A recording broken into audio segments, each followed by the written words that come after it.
24 September रोजी हा प्रकार समोर आला। मुंबईच्या विक्रोळी परिसरातून समोर आलेलं हे खूपच विचित्र असं प्रकरण आहे। मनीषा सराटे असं महिलेचं नाव असून ती 3 महिन्यापूर्वी अचानक घरातून बेपत्ता झाली होती। त्यानंतर ती बेपत्ता आहे अशी तक्रार त्यांच्या कुटुंबियांनी पोलिसांना दिली। त्या महिलेचा शोध घेण्यासाठी पोलीस वाटेल ते प्रयत्न करत होते, पण मनीषा हिचा पत्ता काही हाती लागत नव्हता।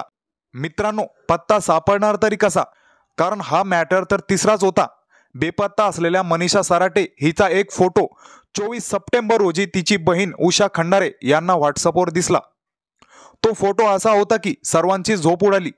त्या फोटोत मनीषा मृत अवस्थेत दिसत होती। हा फोटो पाहिल्यानंतर संपूर्ण कुटुंबात खळबळ माजली, कारण मनीषाचा शोध तिचे कुटुंबीय गेली 3 महिने घेत होते। फोटो मिळाल्यानंतर संपूर्ण कुटुंब परत विक्रोळी पोलीस ठाण्यात पोहोचले आणि त्यांनी तक्रार नोंदवली। आता पोलिसांसमोर एक मोठं आव्हान होतं, कारण 3 महिन्यानंतरच हा फोटो तिच्या बहिणीच्या व्हॉट्सअपवर आला कसा?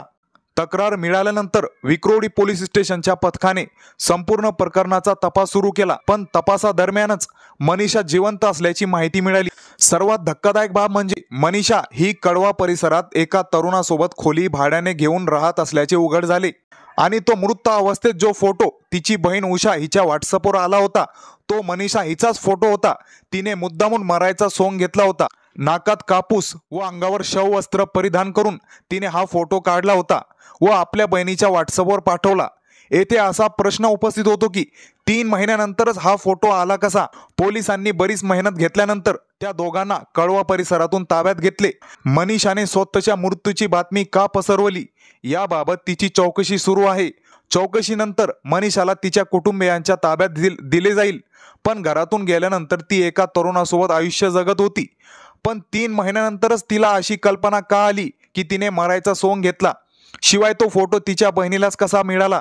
म्हणजे तिचा पत्ताच नव्हता, मग एका नव्या मोबाईल नंबरने हा फोटो तिच्या बहिणीला पाठवला गेला, असा प्रश्न पोलिसांना पडला।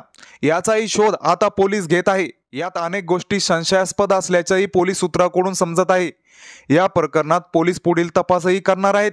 तर मित्रांनो, प्रेम संबंध किंवा अनैतिक संबंध यातून घडलेल्या घटना एवढ्या विचित्र असतात की आपण त्याचा विचारही करू शकत नाही।